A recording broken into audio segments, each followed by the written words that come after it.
Hello guys, solution is the best में आपका स्वागत है। आज मैं आपके लिए लाई हूँ BA program 5th semester pol science understanding Gandhi का एक इम्पॉर्टेंट क्वेश्चन जो चैप्टर 8-9 में से है। इससे पहले मैंने चैप्टर 8 तक सारे चैप्टर्स कवर करवा दिए हैं, आप उसको जाके प्लेलिस्ट में देख सकते हैं। और अब है ये गांधी जी के ऊपर के महिलाओं को लेकर गांधी जी के क्या विचार थे पहले के टाइम पे और आज के टाइम पे गांधी जी के विचार की क्या प्रासंगिकता है और महिलाओं का जो सशक्तिकरण है। इसमें एक क्वेश्चन भी आया हुआ है क्वेश्चन पेपर में कि महिलाओं को भागीदारी देने के लिए, समाज में भागीदारी के लिए उठाए गए जो कदम थे, गांधी जी ने क्या क्या किया था उनको सफल बनाने के लिए। तो ये पूरा टॉपिक है, आज मैं आपको कवर कर दूंगी। अगर आप मेरे चैनल पे नए हैं तो मेरे चैनल को सब्सक्राइब कर दीजिएगा और बेल आइकन को भी प्रेस कर दीजिएगा ताकि इससे रिलेटेड जो इम्पोर्टेंट क्वेश्चंस हैं मैं आपको प्रोवाइड करवा सकूं। नेक्स्ट अदर सब्जेक्ट से रिलेटेड भी मैं इम्पोर्टेंट क्वेश्चंस जो हैं चैप्टर वाइज मैं कवर करवा दूँगी। तो चलिए वीडियो को स्टार्ट करते हैं। गांधी जी की जो विचारधारा थी महिलाओं को लेके और उसमें किस प्रकार से चेंजेस आए थे, तो इसमें पूरा कवर होना है। और अगर एग्जाम में पूछा जाए कि महिलाओं को लेके क्या प्रासंगिकता थी गांधी जी के विचारों की, वो सब इसमें कवर हो जाएगा। गांधी जी ने भारतीयों को राष्ट्रीय पुनर्निर्माण और राष्ट्रीय चरित्र को बनाने के लिए विशेष प्रयास किए थे, जिसमें 3 विषय थे: अस्पृश्यता का निवारण, खादी का प्रचार प्रसार और महिलाओं की समानता। मतलब कि जो गांधी जी है उन्होंने भारत को राष्ट्रीय पुनर्निर्माण करने के लिए, भारतीयों का राष्ट्रीय पुनर्निर्माण करने के लिए भी और राष्ट्रीय चरण को बनाए रखने के लिए भी बहुत सारे प्रयास किए थे, जिसमें बहुत सारे आंदोलन वगैरह भी चलाए थे। जिसमें आ जाता है सांप्रदायिक एकता को भी बनाए रखने के लिए गांधी जी ने बहुत ज़्यादा प्रयास किया था, वो मैंने कवर कर दिया था चैप्टर लास्ट वीडियो में। और उसके बाद राष्ट्रीयकरण की नीति को अपनाने के लिए भी गांधी जी ने बहुत सारे प्रयास किए थे, जिसमें 3 प्रयास मुख्य थे। अस्पृश्यता का निवारण, अस्पृश्यता मतलब जो जाति में भेदभाव होते हैं, छुआछूत की बीमारी जिसे बोलते हैं, छुआछूत का जो था वो सब, जो जाति नीची जाति के लोगों से बहुत ज़्यादा घिन वगैरह आती थी, तो उसका निवारण करने के लिए भी बहुत ज़्यादा गांधी जी ने बहुत ज़्यादा अपनी भूमिका निभाई थी। और ये चैप्टर अस्पृश्यता का निवारण जो है वो 10th चैप्टर में, जो इसका नेक्स्ट चैप्टर है उसमें कवर कर दूंगी मैं। और खादी का प्रचार प्रसार भी किया था। खादी का प्रचार प्रसार इसलिए किया था क्योंकि जब विदेशी बहिष्कार करने के लिए गांधी जी ने जो नारे वगैरह लगाए थे, प्रचार प्रसार किया था, उसी में ही ये जो खादी का प्रचार प्रसार किया था, महिलाओं की भागीदारी को भी सुनिश्चित किया था गांधी जी ने, और महिलाओं को समान अधिकार दिलाने के लिए भी गांधी जी ने बहुत ज़्यादा प्रयास किए थे। तो अब आता है गांधी जी द्वारा महिलाओं को राष्ट्रीय आंदोलन में एक राजनीतिक तरकीब के रूप में ही नहीं बल्कि नारी मुक्ति के उद्देश्य भी शामिल किया गया था। मतलब कि गांधी जी ने महिलाओं को सिर्फ राष्ट्रीय आंदोलन में ही नहीं, राजनीतिक तरकीब के तौर पर ही नहीं, बल्कि नारी मुक्ति के उद्देश्य से भी इनको इन्वॉल्व किया था। महिलाओं को गांधी जी ने महिलाओं को 2 रीजन से इन्वॉल्व किया था राष्ट्रीय आंदोलन में। पहला राजनीतिक तरकीब के लिए, और दूसरा नारी मुक्ति के उद्देश्य से भी इन्होंने महिलाओं को इन्वॉल्व किया था, ताकि महिलाओं की भी समान भागीदारी नजर आए जो समाज में है। और महिलाओं द्वारा सहन की जाने वाली सभी सामाजिक समस्याओं पर गांधी जी बड़े भावनात्मक विचार रखते थे और उन्होंने लोगों के सामाजिक दृष्टिकोण में बदलाव लाने के लिए भी कई प्रयास किए थे। ये प्रस्तावना के रूप में आ गया कि महिलाओं द्वारा सहन की जाने वाली जितनी भी सामाजिक समस्याएं थी उस पर गांधी जी ने बहुत ज़्यादा भावनात्मक विचार रखे थे, अपने भावनाओं को व्यक्त किया था इसमें। और उन्होंने लोगों के जो सामाजिक दृष्टिकोण है उसमें भी काफ़ी सारे जो सोशली दृष्टिकोण हैं, जिसे बोलते हैं नज़रिया क्या है, सामाजिक रूप से जो लोगों का नज़रिया था उसमें भी बदलाव लाने के लिए बहुत सारे इन्होंने प्रयास किए थे। इससे पहले शुरुआत में गांधी जी अपने समय के अनेक पुरुषों की भांति पैतृसत्तात्मक और पारंपरिक थे, और वे ये मूल दृष्टिकोण रखते थे कि महिलाओं की जो भूमिका है वो जीवन भर सिर्फ पुरुषों की सेवा करना है। पहले तो गांधी जी की मेंटालिटी वैसी ही थी जो पहले पुरुषों की थी मेंटालिटी, जो आम लोगों की भी होती है मेंटालिटी, जिसमें आता है पैतृसत्तात्मक मतलब पितृसत्ता, मतलब पिता की सत्ता को ही ज़्यादा इंपॉर्टेंस दी जाती थी, पुरुषों को ज़्यादा इंपॉर्टेंस दी जाती थी। और पारंपरिक भी थे गांधी जी, जो इनकी जो मेंटालिटी थी वो पारंपरिक रूप से वो इस चीज़ को देखते थे। इनके दृष्टिकोण में ये भी था कि महिलाओं की भूमिका जीवन भर सिर्फ पुरुषों की सेवा करना है। इनको ये लगता था कि महिलाओं की जो भूमिका है समाज में वो सिर्फ पुरुषों की सेवा करना ही है। लेकिन बाद में धीरे धीरे इनके जो विचार थे उसमें भी बहुत ज़्यादा परिवर्तन आए थे। एग्जाम्पल के रूप में देख लेते हैं कि गांधी जी की जीवनी में साफ जाहिर होता है जब गांधी जी एक विवाहित नवयुवक का जीवन दक्षिण अफ्रीका में बिता रहे थे। दक्षिण अफ्रीका में जब नवयुवक का जीवन, विवाहित मतलब कि शादीशुदा ज़िंदगी, जब दक्षिण अफ्रीका में वो वक्त बिता रहे थे तब उनकी पत्नी द्वारा काम किए जाने से इनकार करने पर गांधी जी उन पर क्रोधित हो उठते थे। क्योंकि उनको इसमें ये बताया गया है कि जब उनकी पत्नी ने उनको काम करने से मना कर दिया, उनके किसी भी काम को करने से मना कर दिया, तो गांधी जी उन पर क्रोधित भी हो गए थे और इसके बाद गांधी जी ने उनको घर से बाहर निकालने की भी धमकी दी थी। इससे साफ जाहिर होता है कि गांधी जी कैसे, जो सोच थी गांधी जी की वो कैसी थी महिलाओं को लेकर। लेकिन धीरे धीरे इसमें चेंजेस भी आने लगे थे। इस तरह का व्यवहार भारत में प्रचलित महिलाओं व पुरुषों में असमानता के एक अच्छा उदाहरण है। जहाँ तक कि हम जानते हैं कि भारत में प्रचलित महिलाएं और पुरुषों में जो असमानता है वो भी एक अच्छा उदाहरण है। ऐसे व्यवहार देखे गए हैं पुरुषों और महिलाओं के बीच में। आज के टाइम पे भी काफ़ी जगह पे ये देखा गया है कि काफ़ी अपनी जो महिलाएं हैं वो अपने जीवन में सत्ताधारी नहीं हो पाई है, अपने जीवन को अपने अकॉर्डिंग नहीं चला पाई है और उन्हें अपने पतियों या ससुराल वालों के द्वारा धमकी का सामना करना पड़ता है, क्योंकि आजकल भी देखा गया है।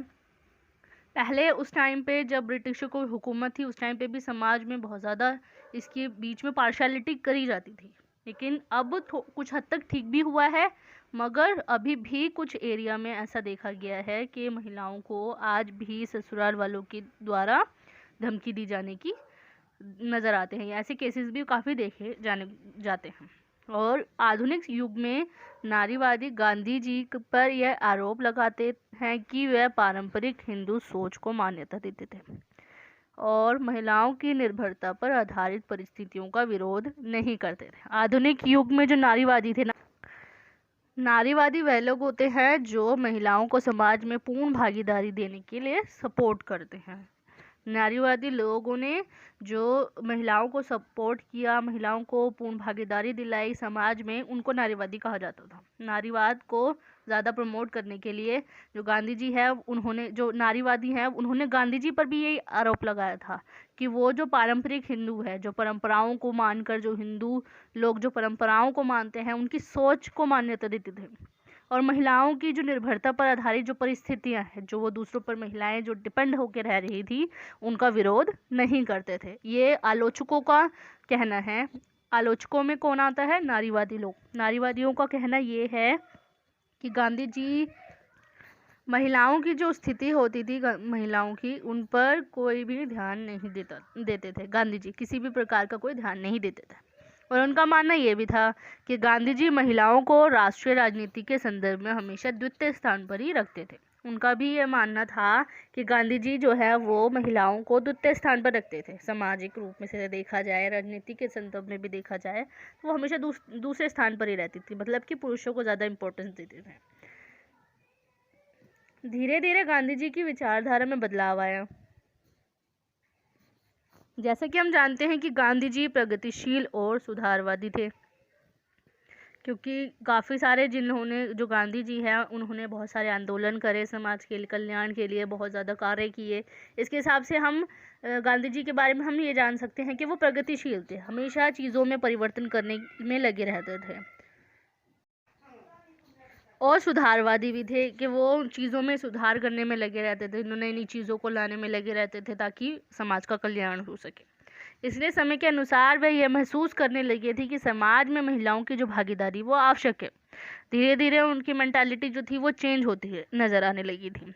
उनके सुधारवादी विचारों में सबसे प्रमुख विचार यह था कि, मतलब कि गांधी जी ये कहते थे कि अगर महिलाएं धर्म का पालन नहीं करती हैं तो उससे जो संपूर्ण विश्व है उसका सर्वनाश होता है, जो समाज है उसका सर्वनाश होता है।